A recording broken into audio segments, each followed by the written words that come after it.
So for your final, you're gonna have to set this up for me, right? So this is called a what? It's called a gobo arm. Gobo arm. Yeah.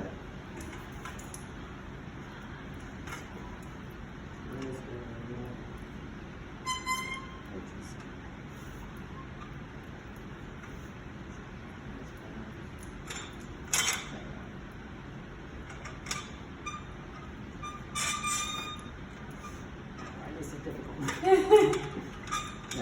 Is it like a GoBo? I mean, a tripod stand? Sort of. It's its own stand, yeah. So. Normally this rides with it too. Yeah. Yeah. So this is called, just so you know, this is called a spud receiver. So most film lights, they don't have C-clamps. They have receivers. Those lights have little tiny ones, right?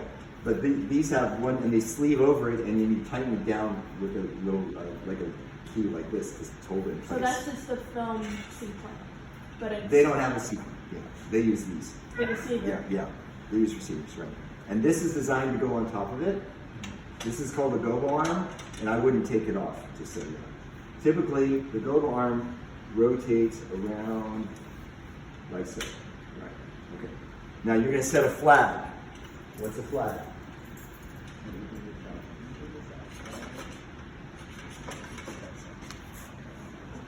Oops, sorry. I'm gonna just shoot this way. Turn up full. Watch out, you're going this way.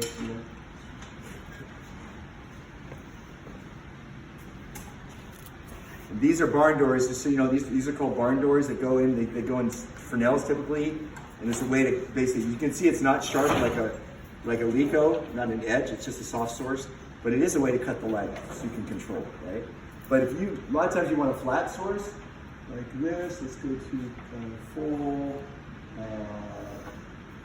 color temperature 32. Okay. Let's say it's here, all right, and we need to cut off some of it. So let's say we want to light a subject, but we want to cut it off a clean line across. Okay, so there's a couple things about this. One is, or this should be, like this. Like this should be, doesn't work right. This, they have to come in about 120 degrees. No, back where you went. Back where you went. That's it. You in? That's it. That's it. Right. So this leg here is the tall leg. So you have to think what these are used for is you can put lights on them. This is designed actually to fit a light. This is the size that I could take that and slide it right on it and raise it up and light a scene, say in a doorway or in a house or something. These are designed to fit lights. That's what they're designed for. This is a go. Now the issue with this is how you lock this is you want it to, you actually have this backwards, okay? You want this so the weight doesn't go this way, because if it goes this way, it goes counterclockwise and potentially could drop. You want this to go this way. So whenever the weight is here, it turns it clockwise and locks the knuckle, doesn't loosen it. I've been in shoots before where there was a light or a flag on here, someone locked it, and in the middle of the shot, it went right over the camera. Everyone went, God! And that whole shot was destroyed, right? And there's a lot that goes into doing that, and you don't want to do that. That's one of those things I call about green lights. It shows you don't know what you're doing, but that's okay. C-stands are a thing. You can go, there's people that can get these and knock these out in 2 seconds and have them set up. C-stands is something you need the grips used, but everybody kind of that works in film kind of needs to know how to do it. This is what you typically do wherever the weight is, wherever the weight is, you want to put that side of the leg so it supports it, right? And then you put a sandbag on it so it doesn't tip over. Now, it may be that you want to, because you're putting the weight this way, you want to put this, you want to put the sandbag on this end or on this end, or spin it and put the sandbag on this end. Sandbags are basically have a fold in them, and they fold right over the leg. So support it so it doesn't tip over, okay? And that's really important to do too. In this case, we're putting something lightweight so we don't have to put a sandbag. So, this is called a flag, excuse me. The thing about a gobo arm is it has all these different holes in it here. And I'll lower this down so you can see better. Also, this thing can go, it's got several telescopes you can do. So I can go here, I can take it higher, here, Is that size that goes? No, it wants to go higher, but it's something's catching it. Oh, that's weird. It's different. It's open, eh? Yeah. I had that happen earlier. Oh well. Guess we'll live with it there. Something's wrong with this one. Alright, and then this goes high, and then there's another, this one just basically allows you to spin the globe arm around. Okay.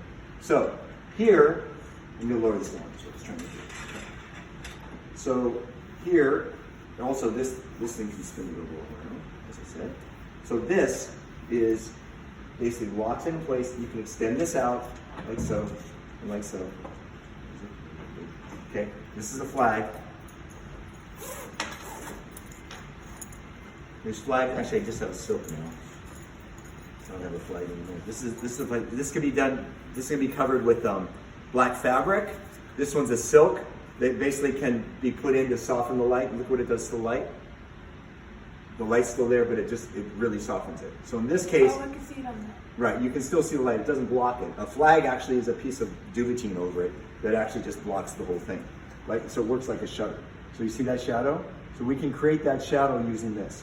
So, and you'll see this when you watch television or videos, you'll see how these things are used. So if you go in here, you'll find out, well, which hole actually is the right one. They have bigger flags, different sizes, or what fits through, what doesn't. So you can try which one, and this thing rotates. Is that right? And let's see, is that right? Because if I tighten it, it shouldn't slip. No, that's not tight enough, so that's not right. So it's got to be a smaller hole. There you go, it's this one. So, and it lines up with the other side on the other side, with a hole on the other end, so that way it locks. Okay? Now that you've done that, you can pivot this by rotating it, whichever way you want. And then you can situate your C-stand, slide this back, get it where we want, and then raise it up. So do this for a second. Raise it up to get the angle that you want. So there's the light and there's my shadow, right? There's the shadow. So sometimes for dramatic effect, and then you can angle this too, change the angle for it. You can open it and close it, like so. I want it to be, so now what I've done is I've cut off the light, but I haven't cut it off still. Oh, I got the wrong one. Is that right? I got the wrong one too. That feels right. I got the wrong one. It's even smaller. There we go. This one. It's the smallest one. That's the one. I got it wrong. There we go. So it should be it tightens, so then it gets to where you want to go. So I want this to go here, create a shadow like that. Now, stand there, Kenny. I can light a subject, and then then basically I've cut off the light.